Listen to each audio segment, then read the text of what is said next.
Ladakh border पर भारत और चीन के बीच लगातार तनाव की स्थिति बनी हुई है। पिछले 3 दिनों में 3 बार चीन ने अलग अलग इलाकों में घुसपैठ की कोशिश की है। हालांकि हर बार चीन नाकाम रहा। एक तरफ चीन बातचीत का ढोंग कर रहा है तो वहीं दूसरी ओर घुसपैठ कर अपना असली चेहरा भी दिखा रहा है। इस बीच गृह मंत्रालय की ओर से चीन से सटी अन्य सीमाओं पर निगरानी बढ़ाने को कहा गया है। भारत नेपाल चीन बॉर्डर पर अतिरिक्त कंपनियों की तैनाती की जा रही है।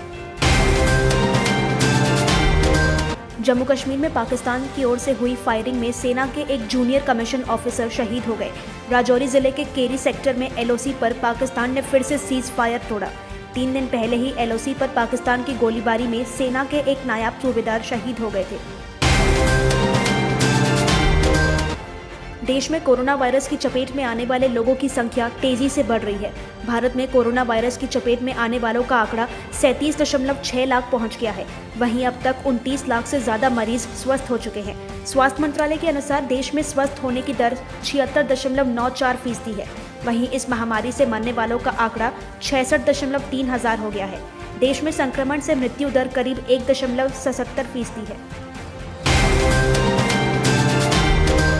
कोरोना के चलते जीडीपी में आई ऐतिहासिक गिरावट के बाद मोदी सरकार पर कांग्रेस हमलावर हो गई है। कांग्रेस के पूर्व अध्यक्ष और वायनाड से सांसद राहुल गांधी ने कहा कि पीएम नरेंद्र मोदी की आपदाओं के चलते भारत को परेशानी हो रही है। राहुल गांधी ने कुल 6 पॉइंट के जरिए मोदी सरकार को घेरने की कोशिश की। भारतीय जनता पार्टी और कांग्रेस के बीच फेसबुक हेट स्पीच मामले में आर पार की जंग जारी है। इस विवाद के बीच आईटी मामलों की संसदीय समिति की ओर से फेसबुक को समन भेजा गया है। इस दौरान कई विषयों पर सवाल पूछे जाएंगे। महाराष्ट्र के भंडारा में आई बाढ़ से लोग परेशान हैं, लेकिन एक मजदूर परिवार पर अलग तरह की मुसीबत आ गई है। बेटी की शादी के लिए जुटाई रकम बाढ़ में भीग गई है। वहीं अगले महीने मजदूर को अपनी बेटी की शादी करानी थी। अब यह परिवार बचे हुए रुपयों को सड़क पर सुखाने को मजबूर है, जिससे अपनी बेटी की शादी करा सके।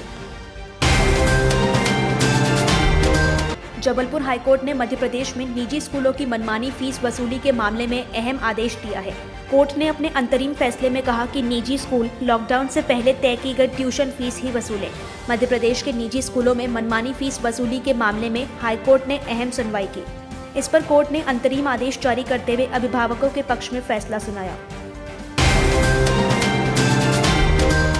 प्रधानमंत्री ग्राम सड़क योजना में सिवनी जिले की बेनगंगा पर 4 करोड़ की लागत से बने पुल के 30 अगस्त को ढहने के मामले में ग्रामीण सड़क विकास प्राधिकरण के जीएम जेपी मेहरा और असिस्टेंट मैनेजर एसके अग्रवाल को सस्पेंड कर दिया गया है।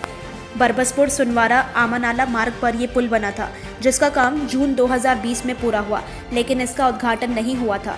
इसे भोपाल के ठेकेदार एसबी कंस्ट्रक्शन ने बनाया है। प्राधिकरण इस मामले की जांच भी करवा रहा है। रायपुर में मंगलवार को 666 समेत प्रदेश में कोरोना के 1884 नए मरीज मिले हैं। धरसीवा विधायक अनीता शर्मा भी कोरोना संक्रमित हुई हैं।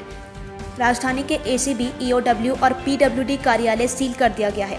नया रायपुर के वन मुख्यालय अरण्य भवन में एक सीसीएफ के पॉजिटिव मिलने के बाद दफ्तर का ग्राउंड फ्लोर पूरी तरह सील कर दिया गया है। साथ ही कई आला अफसर आइसोलेशन में चले गए हैं। बस्तर आईजी पी सुंदरराज भी अपने दफ्तर में कुछ कर्मचारियों के संक्रमित मिलने पर क्वारंटीन हो गए हैं।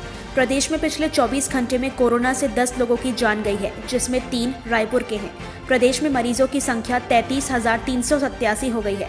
अस्पतालों में 15,533 लोगों का इलाज जारी है।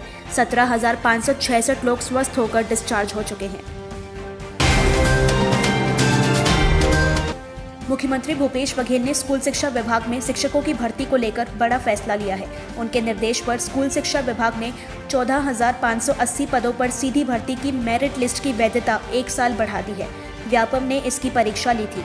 कोरोना महामारी से उत्पन्न स्थिति के चलते वर्तमान में भर्ती की कार्रवाई पूर्ण नहीं हो सकी है। इसके लिए विशेष परिस्थिति को ध्यान में रखते हुए राज्य शासन ने व्यापम से प्राप्त परीक्षा फल की सूची में 1 साल की वृद्धि की है। जीएसटी की क्षतिपूर्ति राशि को लेकर एक बार फिर छत्तीसगढ़ की वाणिज्य मंत्री टीएस सिंहदेव ने केंद्र सरकार पर निशाना साधा। इस पर उन्होंने कवि दुष्यंत कुमार की नज्म को पोस्ट कर बीजेपी के प्रचार और जीएसटी को लेकर उसके प्रस्तावों पर तंज कसा है। उन्होंने ट्वीट कर कहा कि अब किसी को भी नजर आती नहीं कोई दरार, वो कहीं से जिंदगी भी मांग लाएंगे उधार। छत्तीसगढ़ में मानसून पूरे अगस्त महीने मेहरबान रहा। महीने भर में इतनी जमकर बारिश हुई कि एक तरफ मानसून का कोटा 92% से ज़्यादा पूरा हो गया, वहीं एक फायदा और हुआ कि कई बांधों में पानी से अच्छी खासी बिजली बन रही है। कोरबा में हसदेव नदी के हाइड्रल प्लांट ने बिजली उत्पादन में पिछले 25 साल का रिकॉर्ड तोड़ दिया है। बिजली कंपनी के कोरबा प्लांट ने अगस्त महीने में रिकॉर्ड 87.75 मिलियन यूनिट बिजली का उत्पादन किया। अभिनेता सुशांत सिंह राजपूत के मामले में सीबीआई जांच का आज 13वां दिन है। आज फिर एक बार रिया चक्रवर्ती के माता पिता को सीबीआई पूछताछ के लिए बुला सकती है। मंगलवार को सीबीआई ने दोनों से तकरीबन 8 घंटे की पूछताछ की। केंद्रीय जांच एजेंसी आज सुशांत के घर काम करने वाले और रिया के माता पिता को आमने सामने बैठाकर सवाल जवाब कर सकती है। वहीं एनसीबी ने मंगलवार को एक ड्रग डीलर को पकड़ा है, जिसे आज अदालत में पेश किया जाएगा। 6 बार की US open champion Serena Williams US open के दूसरे राउंड में पहुंच गई हैं। उन्होंने बेटी ओलंपिया के तीसरे जन्मदिन के मौके पर टूर्नामेंट में रिकॉर्ड 102वीं जीत दर्ज की है।